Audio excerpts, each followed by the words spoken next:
So you sound checked yet? No, not looking forward to it. Terrified. Half my shit is taken. Back.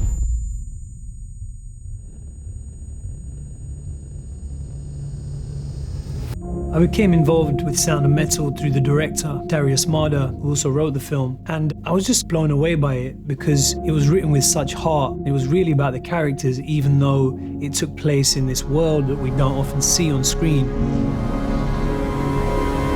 Sound of Metal is about the character of Ruben in relationship with Lou. They play music together, loud music. They live on the road. As the film progresses, he starts to experience some hearing loss, and that jeopardizes who he thinks he is. Search.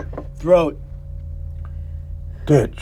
Fish. But it isn't the loss of hearing that actually prompts his story. It's Ruben's addictive patterns. And he is forced into a deaf halfway house. It's a space where he's forced to confront really himself and confront the silence and the void. My name's Ruben. I'm an addict. I'm sorry I don't talk sign language. When I met Riz, we had lunch together, and I offered him the role halfway through lunch. It was as hard as I thought it would be, but it was also very enriching. Learning to play the drums was actually much more than learning a technical skill, tapping into something quite primal and something quite meditative. And learning ASL when spending time within the deaf community was really profound. I learned about deafness as an identity, as a culture, not as a disability and something to fix. When we were on that set, it was beautiful to see him interact with the deaf cast. So Joe, who's played by Paul, is an incredible human being, both the character and the human being. He's CODA, was a child of deaf adults, which means that he didn't speak English until he was 6. I'm a veteran of Vietnam, 2 tours. I've had my addiction problems. You know, he does a beautiful job in the role. I've got a little assignment for you. All I want you to do is just sit. All I ask is if and when you cannot just sit right.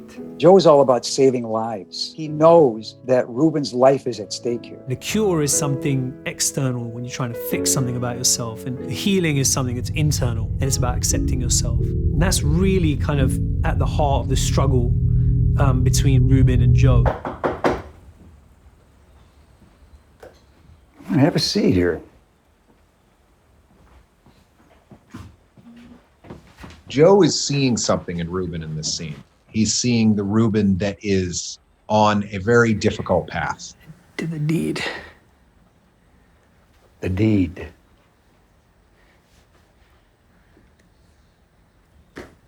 Surgery. And it's not about the fact that he got a cochlear implant. The cochlear implant is a symptom of what Ruben's doing, which is an expression of one who has dealt with tremendous abandonment and trauma in his life. And it has hubristically looking for a way out, a way forward, and a way into a place where he won't have to deal with that abandonment. And all this shit, like, what does it matter? What does it matter? It just passes. Yo, if I disappear, like, who cares? Nobody cares, man. Seriously. Yo, and that's okay. That's life. That's life. No, for real, okay? It just passes. It just fucking passes. It all passes. What does it matter? That's Ruben. And Joe knew that. So he put him in a room and he said, I wonder if you've had this feeling. I wonder, all these mornings you've been sitting in my study. Sitting. Have you had any moments of stillness? Why go into a room and write? When you put that pen to the paper and you just have to fill a page, what happens is those many things come to the surface. Sometimes that allows us to sit.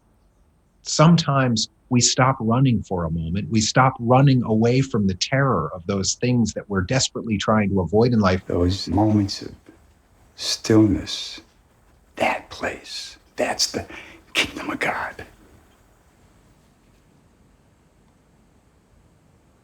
And that place will never abandon you.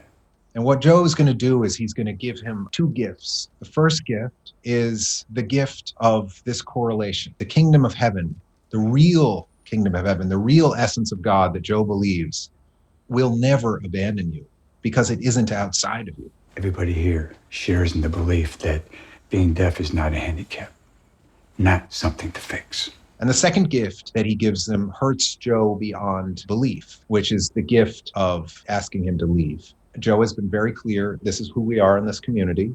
This is what we believe in. This is what's important. And if you're here, it's important to you too. Because he knows there's only one way that Ruben's going to actually understand this. And that's if he walks down that road. I'm going to have to ask you to pack up your bags today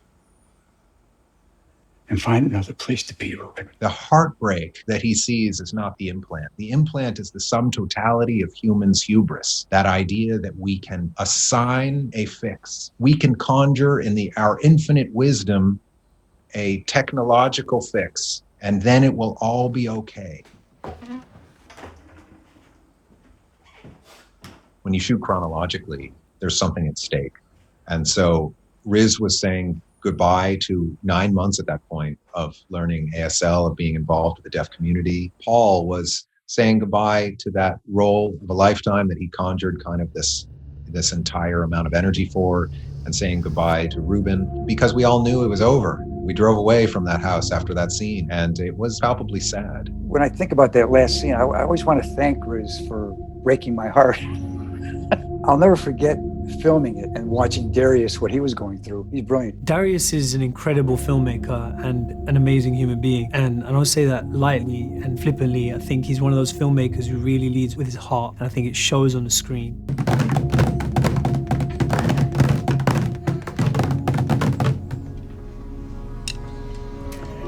You always hope that any film someone sees has the possibility, at least, of changing them a little bit. And with this film, I feel like it has that possibility.